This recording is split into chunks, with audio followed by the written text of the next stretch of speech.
So Mike calls me up on the telephone and asks me if I'll preach next Sunday. And I think, gee, that's going to be great. I can address the challenge which is thrown before us today as this society becomes more and more violent. I've been sort of overwhelmed by newscasts that constantly report things like ISIS beheading Christians, racial incidents and killing in our cities, and politicians often offering nothing else but bombs or weapons in response. I imagine that many of us are concerned with the same thing. And then Mike added, by the way, we're going to celebrate St. Patrick's Day that Sunday. And I thought, okay, what am I supposed to do? Suggest that we respond to evil by going to a bar and drinking green beer? Obviously I would have failed the silly test that you took before the service. I never realized at that time that Patrick was from a Roman aristocratic family. Never guessed that he was kidnapped when he was about 14 by savage Irish parents. Never imagined that his story really offered a model that we need when confronting evil. The Irish were pretty vicious warriors in those days. Stories circulated that they painted themselves with the blood of those they had killed, or else that they ate their victims. They were druids who engaged in all sorts of superstitious practices. When their tribes weren't fighting one another, they raided other nations, confiscating the wealth, killing the elderly and the weak, kidnapping the women and the children. Began to sound a lot like what we're hearing in the Middle East with ISIS. Patrick becomes a child slave, herding sheep and pigs. And he writes in one of his 2 letters that he survived by remembering Bible stories he once thought were pretty silly and praying day and night. Over the years, he came to know God as a father who protected his children even in the most desperate of situations. Then after 6 years of enslavement, he has a dream. Here's these words: "Your ship is ready." So he takes off, walks 200 miles, finds a ship that'll take him back to England and his parents, studies for the priesthood, and becomes a bishop. And then another vision, in which the voice of Ireland pleads, "Holy boy, please return to us. We need you." Now, I would imagine his response would be something like, "Fat chance. I've had enough of those barbarians." But no. He writes that the love of Christ carried him back to be a help for these people for the rest of his life. In the end, he baptizes, it's estimated, about 120,000 people and establishes 300 churches. And through it all, he lives in poverty, is arrested, attacked, imprisoned constantly.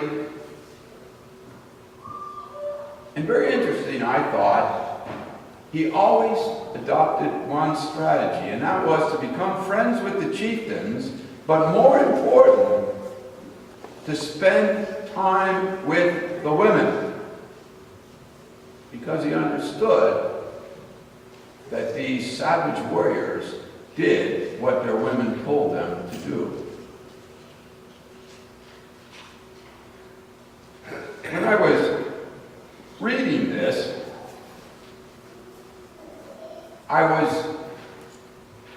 impressed how much it reminded me of the lesson I just read from Acts. When Paul is frustrated in his missionary journey, he receives a vision. A man from Macedonia that calls out, "Come over to Macedonia and help us." That would mean taking the gospel for the first time into Europe. And we should remember that the Romans regarded the Europeans as barbarians. In fact, that's where the name comes from, barbarians. I was also intrigued that the text also stresses the role of women. We omitted the text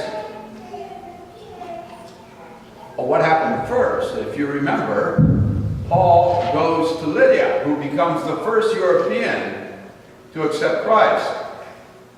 And she certainly is an unconventional person, a businesswoman at that time. The incident we did read, again, features a girl enslaved by men so that they could make a profit from her superstitious fortune-telling. Paul frees her. Her owners attacked him and his friends, dragged them on the ground to the town square, stripped them naked, beat them with rods, put them in leg irons, and throw them into prison because they ruined their business, which was taking advantage of women.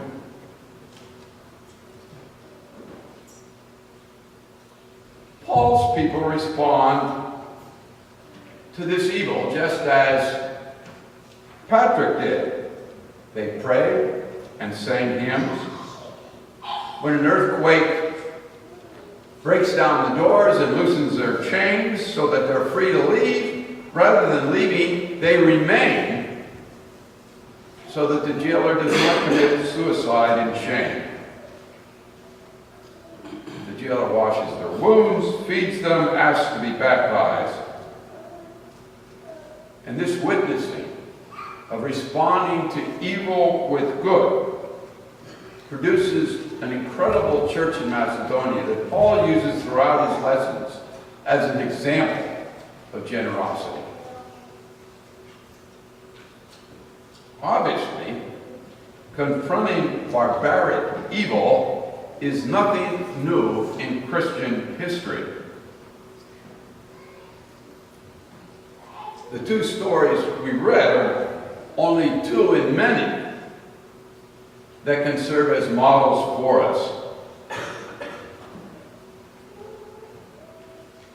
As we're overwhelmed by things like ISIS, kidnapping, enslavement, rapes, misuse of young girls and women, beheading of individuals and groups, burning people alive in cages, destruction of historical treasures. We hear people all around us saying, the only way to handle this is kill them all. As our own society becomes more and more violent, bringing up things which some of us thought were pretty much behind us, we hear more and more the slogan, the only way you're going to be able to stop an evil man with a gun is a good man with a gun.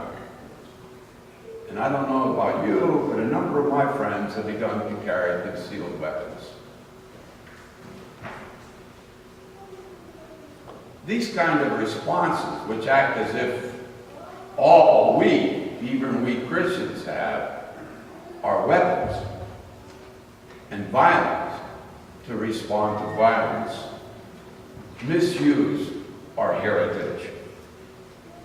It's a shallow kind of exceptionalism that assumes that we can use the same kind of evil, violence, and torture as barbarians because we're good and they're not.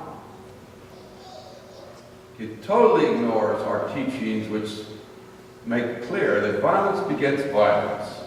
And when we allow others to determine our actions, we become like them.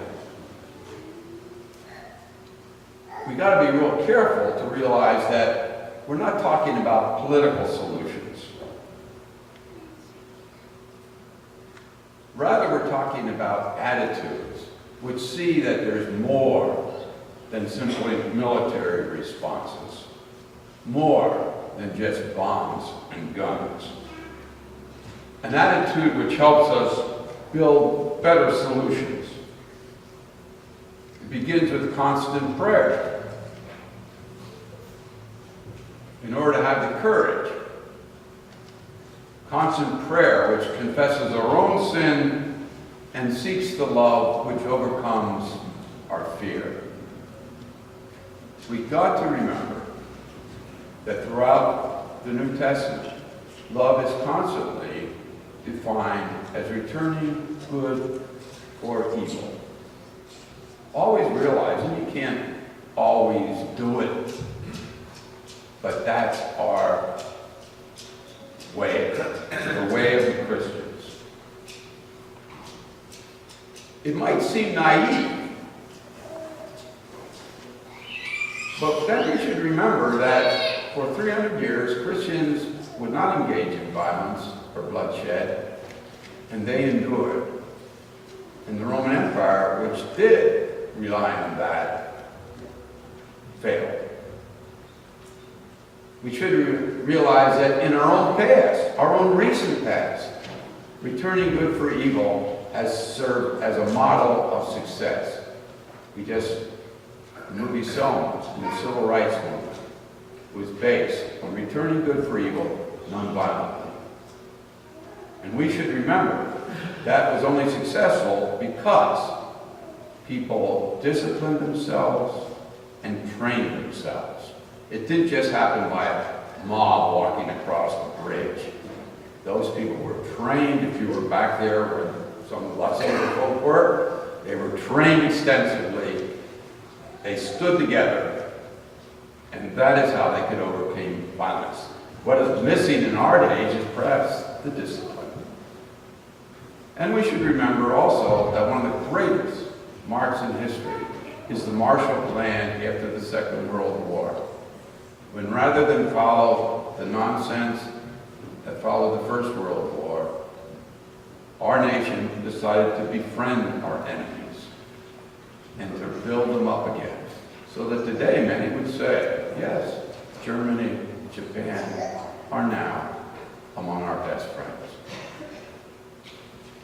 Christians don't have particular specific answers, but they do remind us that violence is not our way, that we look for things beyond military and weapons, and it all begins with prayer. St. Francis said he woke up every morning and offered a prayer. Many of you know it. It's called the breastplate. And in the prayer, you'll recognize some of it. He bound himself each day to Christ. And you'll recognize the words, "Protect me, Christ, till thy returning. Christ be with me, Christ within me. Christ behind me, Christ before me. Christ beside me, Christ to win me. Christ to comfort and restore me. Christ beneath me, Christ above me. Christ in quiet, Christ in danger. Christ in hearts of all that love me. Christ in mouth of friend and stranger." Christ be with us.